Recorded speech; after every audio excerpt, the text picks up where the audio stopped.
This video is part of the Energy Sparks Induction series. Each video is a bite-sized chunk giving useful information in its own right. Watching a whole series will give you a full induction session.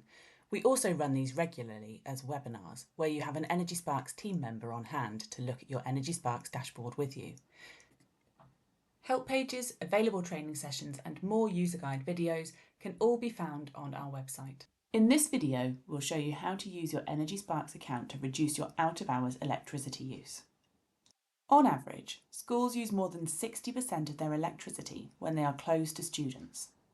Reducing this consumption can be one of the quickest and most effective ways to reduce electricity use, and as electricity is very expensive, it's also a quick cost saver. Our out-of-hours electricity page can be found by clicking on Explore Energy Data and then finding the link on the left-hand side of the page. It holds useful information for communicating with staff and students and tracking progress, as well as advice for reducing electricity waste. For example, over the last year, 63% of this school's electricity was used when it was closed. This has cost £23,000 and led to emissions of 14,000 kilograms of carbon dioxide. We show a comparison between the out-of-hours consumption of your school and our well-managed top 30% of schools. Below this, we show some activities to try with your students or actions for staff to take if you want to make improvements in this area. In the Analysis tab, we show some useful charts and tables. The first is a breakdown of electricity used over the last 12 months between different time periods. Red for school holidays, yellow for weekends, blue is overnight, and green for during the day when your pupils are in attendance. Ideally, the amount of electricity used in the red, yellow and blue segments should be minimised as much as possible. Scrolling down, we present the same data but split into days of the week. This can help you to spot if a particular day has higher than expected consumption.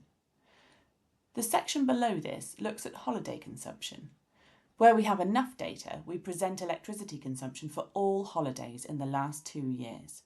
So if you implement a new holiday switch-off routine, you can check back after the holiday to see how much difference it's made.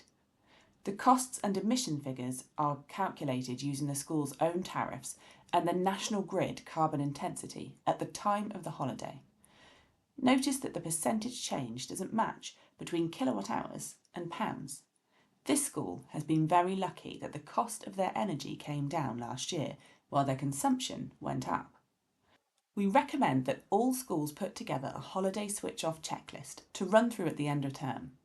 Even when schools are in use during holidays, it's very rare that they are fully occupied. This is an easy way to make savings without impacting the everyday running of your school. Another really good way to reduce out-of-hours electricity use is to concentrate on your baseload, which is the electricity needed to provide power to appliances that keep running at all times. A school's baseload is usually measured by looking at the power a school consumes overnight when the school is unoccupied. This is one of the most useful benchmarks for understanding a school's electricity use. All schools should aim to reduce their electricity baseload per pupil to that of the best schools. Schools perform roughly the same function, so should be able to achieve similar electricity consumption, particularly out of hours. Energy Sparks carries out a range of analysis on your baseload to help you to understand how to improve it. For each 1 kilowatt of reduction in baseload, the school will reduce its overall electricity consumption by 1 kilowatt for every hour of the year. So over the whole year, the reduction will be 8,760 kilowatt hours. If a school is paying 15p per kilowatt hour, this reduction could save £1,300 per year. If they're paying 40p, that saving could be £3,500. The school would also reduce its carbon footprint by about 1,300 kilograms of carbon dioxide. We show current performance and whether baseload has got better or worse in the last week and the last year. Schools should try to investigate any increases in baseload, as even a small increase can end up costing a lot of money. We show a comparison between the baseload of your school and our well-managed top 30% of schools. Below this, we show some activities to try with your students or actions with staff to take if you want to reduce your baseload. There are a few things to watch out for with baseload. A generally high baseload, where your school consumes more overnight than most other schools. A sudden increase in baseload, or a large variation, either a variation between days of the week, seasons, or one that has no obvious pattern. If you've signed up to receive weekly alert emails, you should receive an email that looks a bit like this. It will alert you if your baseload is much higher than expected, or if there's been a sudden change. If you receive a message to say that there's been a sudden change, it's always advisable to act on it, or it could be very expensive in the long run. If your baseload is high, you could try doing a baseload audit activity.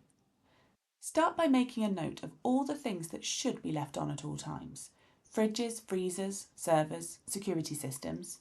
Record these on our baseload audit tool. We've suggested some approximate energy consumption for a number of pieces of equipment, but you can overwrite them or add more if you know how much power your appliances use. Then count up all the things that you think should be left on standby. Assuming that these are newer than 2013, they should only use a small amount of power, but having a lot of these things will all add up. The spreadsheet will calculate what you think your baseload should be. How does it compare to the Energy Sparks baseload? What else could be missing from your calculations? Go around the school and look for things that use electricity.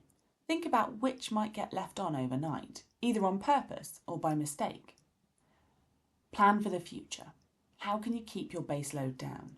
If things are left on by mistake, think about how you can stop that happening in the future. Could you add a switch-off list to all classrooms and nominate responsible pupils and staff to make sure that equipment is switched off each day? Does your school need new policies to make sure that energy consumption is taken into account when buying new equipment? Could timers be fitted to existing equipment, like lights, water heaters and coolers, and IT equipment? You might notice a sudden increase in baseload. This sometimes happens if a new piece of equipment is installed or if something has been serviced and time has changed. If this happens, like at this school, the first thing to do is find when it happened. Click on the day that you can see the increase, or just before it, and click on the forward one day and back one day buttons to see if you can spot what changed and when. You might need to find a normal day and see what the daily pattern looks like, what the consumption first thing in the morning and last thing at night. When you find the date of the change, see if you can find out what happened on that day. You might have had engineers in servicing the boiler, for example. This school had a temporary swimming pool installed on their playground. These can be very expensive to run. Some schools will have a large weekday variation such as this one.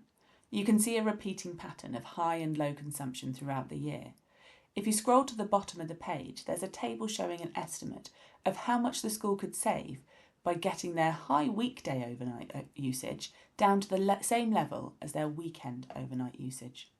Often this is caused by people in the school being better at switching off on Friday evenings than at the end of school on the rest of the week. Adding a daily switch-off checklist and appointing classroom monitors or after-school club or cleaners to make sure that things are switched off can help. You might find the best way is to fit timers to equipment. This daily variation can also be caused by automatic timers that switch equipment on a Monday morning and off on a Friday night. If that's the case, simply change the timers so that they switch things off every evening. A large seasonal variation, where overnight consumption is higher during the winter, is usually caused by electric heating that gets left on overnight. You can see at this school their consumption is higher each year during the winter than the summer. Our analysis table at the bottom of the page shows how much energy and carbon and money could be saved if the electric heating is switched off overnight and the winter overnight consumption is brought down to the same level as during the summer. Don't forget to watch our next video in this induction series to help you get the most out of your Energy Sparks account.